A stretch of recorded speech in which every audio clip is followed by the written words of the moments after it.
దేవుని నామానికి మహిమ కలుగునుగాక. సీనియర్ జర్నలిస్టుగా చెప్పుకునే ప్రియా చౌదరి గారికి ఈ వీడియో అంకితం. ప్రియా చౌదరి గారు స్త్రీలను ఉద్ధరిస్తామని అంటున్నారు కదా, క్రైస్తవులు పరిశుద్ధంగా భావించే మేరీ మాతని ఇష్టం వచ్చినట్టు మాట్లాడారు కదా, ఆ సమయంలో ఏమైందండి మీ గొంతు? మణిపూర్లో మహిళలను నగ్నంగా నడి రోడ్లు ఊరేగిస్తున్నారు కదా, ఆ సమయంలో ఏం చేశారండి మీరు? చాలా మంది అంటున్నారు వారు క్రైస్తవులు కాదు, అది రెండు తెగల మధ్య గొడవ అని. ఇక్కడ విషయం వారు క్రైస్తవుల, హిందువుల, ముస్లింల అని కాదు. వారు ఆడవారే కదా, వారిది కూడా జీవితమే కదా. పొద్దున వికసిస్తే మధ్యాహ్నానికి రాలిపోయే పూల కోసం మీరు ఇంత రాద్ధాంతం చేస్తున్నారే. ఎంతో మంది ఆడపిల్లలను వయసుతో సంబంధం లేకుండా పాడు చేస్తున్న వాళ్ళు ఉన్నారు. మరి వారు ఆడపిల్లలు కాదా? వారి జీవితం కాదా? వారి విషయంలో ఎందుకని మీరు స్పందించట్లేదు? దీనిని బట్టి మాకు అర్థమైంది ఏంటంటే, మీరు కేవలం ఒక వర్గానికి సపోర్ట్ చేస్తున్నారు కానీ క్రైస్తవులకి, హిందువులకి, ముస్లింలకి ఇలాగ అందరికీ చేస్తున్నానని ఎందుకని చెప్పుకుంటున్నారు? కేవలం నేను ఒక వర్గానికి మాత్రమే సపోర్ట్ చేస్తానని చెప్పుకోవచ్చు కదా. పేరు ఒకటి చెప్పుకొని చేసే పని ఒకటి చేస్తే ఎలాగండి? చదువుకున్న వారు కదా, ఆ మాత్రం తెలియదా మీకు? ప్రియా చౌదరి గారు, షాలేం రాజ్ గారి గురించి మీకు ఏం తెలుసని మాట్లాడుతున్నారు? సమాజంలో ఒక గౌరవనీయమైన వ్యక్తి ఆయన.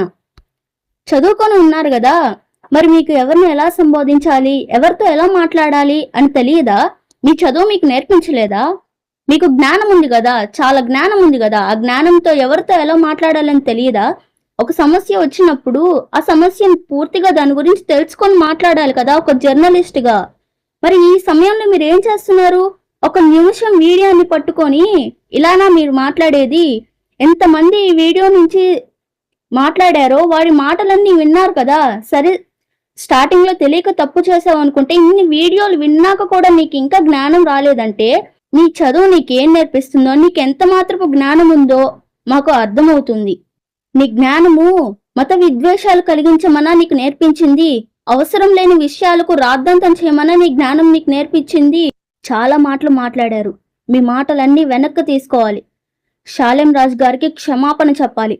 సమాజంలో చాలా సమస్యలు ఉన్నాయండి, వాటి మీద పోరాడండి అనని మాటలు అన్నారని వక్రీకరించి కొంతమంది మతోన్మాదులు చేస్తున్న కుట్రలను గ్రహించకుండా నోటికి వచ్చినట్టు మాట్లాడవద్దు. గతంలో మీరు కొన్ని సమస్యలు చాలా బాగా మాట్లాడారు, దాన్ని బట్టి మీ మీద గౌరవం ఉండేది. కానీ ఇప్పుడు మీరు చేస్తున్న దాన్ని చూస్తుంటే ఆ ఉన్న కొంచెం గౌరవం కూడా మా క్రైస్తవ స్త్రీలలో మీకున్న గౌరవం పోగొట్టుకున్నారు.